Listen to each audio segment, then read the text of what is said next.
So Fusion World just posted a bunch of new cards releasing for the Dragon Ball Legends and Fusion World starter decks, Shallot and Giblet, as well as what is going to be contained in the manga set, or at least a sneak peek of a few cards. So today we're going to go through them all and see if there's anything that sparks our interest. So we're starting off with the starter deck, Shallot here. This is the leader, and it is a black leader.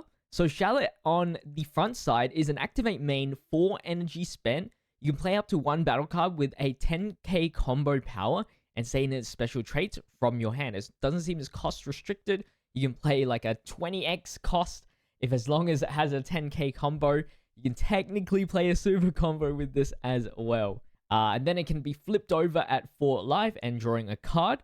And then once awakened, you have the exact same effect, but when attacking, you draw 1 card. So I don't think there's any warrant to keeping him, you know, in the front side to be said, unless it's something, unless you can stall out like a tremendous amount. But without drawing a card, it is going to be pretty devastating. Obviously, the leader is going to be based on what Saiyan 10k combo power cards we do have. Off the top of my head, I can't think of anything that is good in the black color other than like vanillas and whatnot. Like a lot of the cards that are really good Saiyans are like 0 combo, 5k combo, and that's essentially why it is a 0 combo or 5k combo. So like a good 10k combo, like the best I can think of is like a 3-drop Vegeta.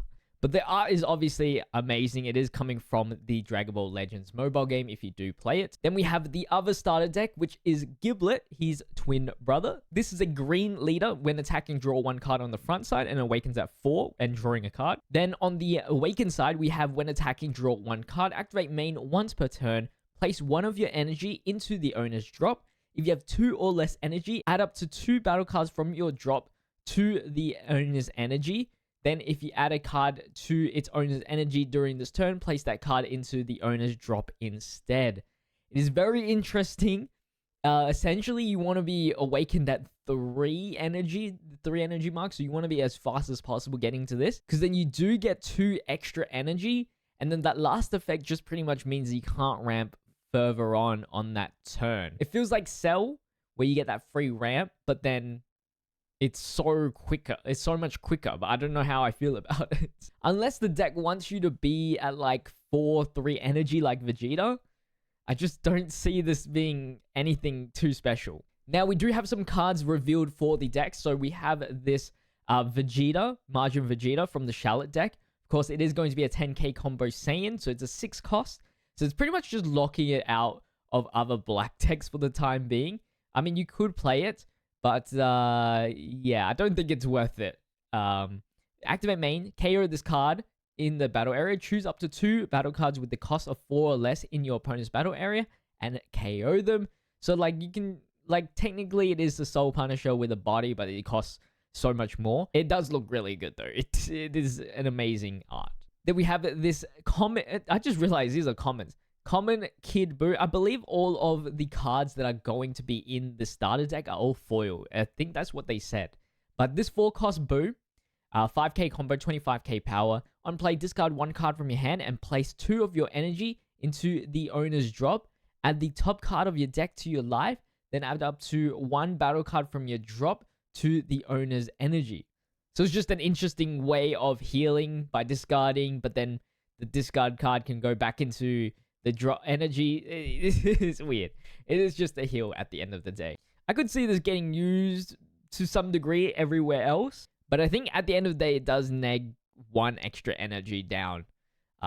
So, I mean, it is unconditional to the amount of life that you do need. A lot of the heal cards require you to be at 2 or less, or 3 or less, or whatever. This was unconditional, which is pretty cool. Now onto the manga booster set, SBO1. We have a brand new leader being this black Bulma. They're trying to buff up black as much as they can. This leader is very interesting, this Bulma, because permanent, this card can't attack. And then you can switch this card to rest mode, drawing 1 card, then discarding 1 card from your hand, which I don't really like the disc. I don't know why you needed the discard, because at the end of the day, you're losing a draw anyway by not swinging. I guess it's a good thing for like against decks that want to awaken fast, but yeah, like you just never get it. Imagine just drawing once per turn without a cantrip. Like that sucks. And then you can awaken at when your life is at 5 or less. So it's the quickest awakener, and you can draw one card, then you can flip this card over. Then we got on the awaken side that Bulma cannot steal attack. Activate battle your turn. Switch this card to rest mode if you only have cards with adventure in its special traits in the battle area. Switch your battle card that is in the battle in active mode. Then use up to 1 battle card from your drop in a combo, which is huge. So it's like it's almost like the Daima Yellow Vegeta, but in reverse in a way, where the Bulma is now the leader instead of the Vegeta instead of the battle card. Still no draw, which man. From what I've learned from using Demon King Piccolo, Black needs to draw a lot in order to be really good. Then we got reprints. So we have this Kid Goku, which is what the new leader's FBO6 is. It will suit to some people's aesthetics. I do like the actual original alt art version. But I wish they just made the front foil, man. Just make the front foil. This would be cool though, because it probably is foiled, the silver backing. It would be looking pretty clean. Then we have the reprint for the Vegeta leader.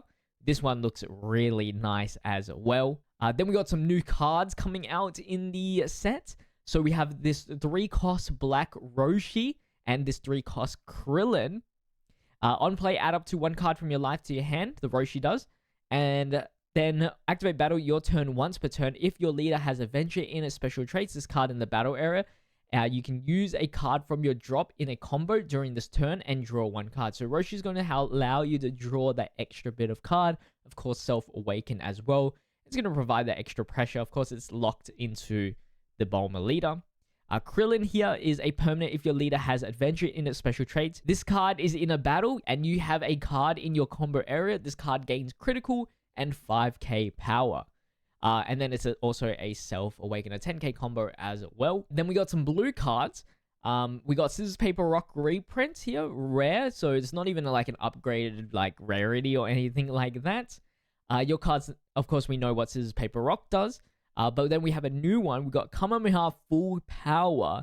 If your leader has World Tournament activate battle in your turn, in its special traits, your cards that are in battle gets 25,000 power for the battle. Then choose all battle cards with a cost of 2 or less in your opponent's battle area and place them at the bottom of their owner's deck in a random order. This is like the perfect like cantrip, Pilaf removal, or like Satan City wall removal.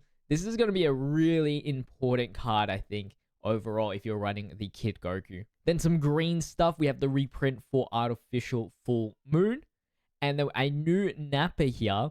If your leader is Vegeta, look at the 4 cards from your top of your deck. Reveal up to 1 grade 8 Vegeta, or up to 1 card with a cost of 5 or less and say in its special traits, and add it to your hand, and place the rest at the bottom. This is probably like the better searcher now compared to the Gohan. The only thing that the 1-cost Gohan has now is that it only searches top 3, and that might be more helpful because you bottom deck less stuff. But Nappa is very nice. And then the final bit of information on the manga booster set is this, all the energy markers you can grab in the set. So this is the first time it's going to be energy markers in the actual, like a set instead of like a promo. So I'm just going to scroll through. I do like a few here. I honestly do like the silver over the gold. It's just my aesthetic, really, my preference. But I really do like, my favorite one has got to be the thank you one here at the bottom. The Kid Goku on the motorcycle. Some of them are weirdly placed, like because of the text. I hate like some of the box here gets overlapped by the text, which kind of makes it look kind of ugly. So I don't really like those ones. The first one looks really nice as well. Overall, I really like how the set is being made right now. Definitely have to look at those physical cards, of course. But that's pretty much it for today's video on what has been announced. We got some more content coming out in tomorrow's video. So make sure you subscribe and leave a like and all that good stuff. I'll see you guys in the next video as always. Until then, peace.